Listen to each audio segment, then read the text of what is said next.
আসসালামু আলাইকুম ফ্রেন্ডস, আজকে আমি করব চিলি চিকেন। তার জন্য আমি এখানে নিয়েছি 300 গ্রাম চিকেনকে আমি ধুয়ে ছোট ছোট এই আকারে কেটে রেখেছি। এইগুলোকে আমি এখন মেরিনেট করব মশলা দিয়ে। এখানে আমি দিচ্ছি হাফ টেবিল চামচ আদা রসুনের পেস্ট, দিচ্ছি 1 চামচ লবণ, হলুদ গুঁড়ো, শুকনো লঙ্কার গুঁড়ো, দিচ্ছি একটা ডিম, দিচ্ছি কর্নফ্লাওয়ার, দিচ্ছি 1 চামচ ময়দা, দিচ্ছি 1 চামচ সয়া সস, দিচ্ছি 1 চামচ ভিনিগার। এবার সব উপকরণকে ভালো করে মাখিয়ে নেব।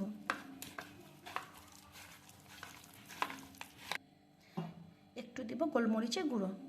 এবার ভালো করে আমি ম্যারিনেট করে রেখে দেব 10 মিনিট। কড়াই গরম হয়ে গেছে, দিয়ে দেব সাদা তেল। কড়াই তেল গরম হয়ে গেছে, এবার আমি মাংসগুলোকে ভেজে নেব।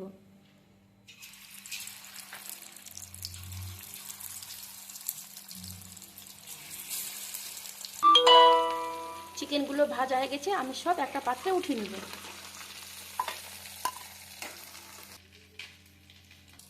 কড়াইয়ের মধ্যে দিব রসুন কুচি আর কাঁচা লঙ্কা কুচি,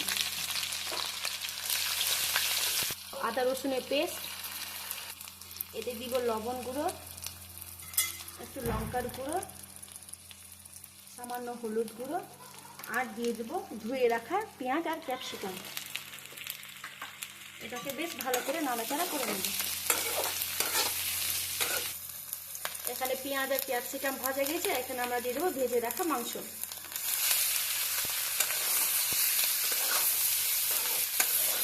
এখানে ভালো করে সবকিছু আমাদের কষানো হয়ে গেছে। এরপর দিব আমরা গুলে রাখা কর্নফ্লাওয়ার, আর দেবো একটু সয়া সস।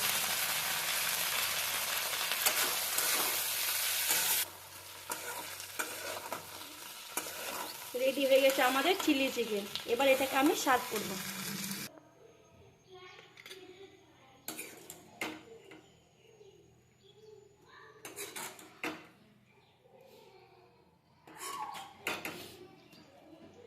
রেডি হয়ে গেছে আমাদের চিলি চিকেন, রেস্টুরেন্ট টাইপ।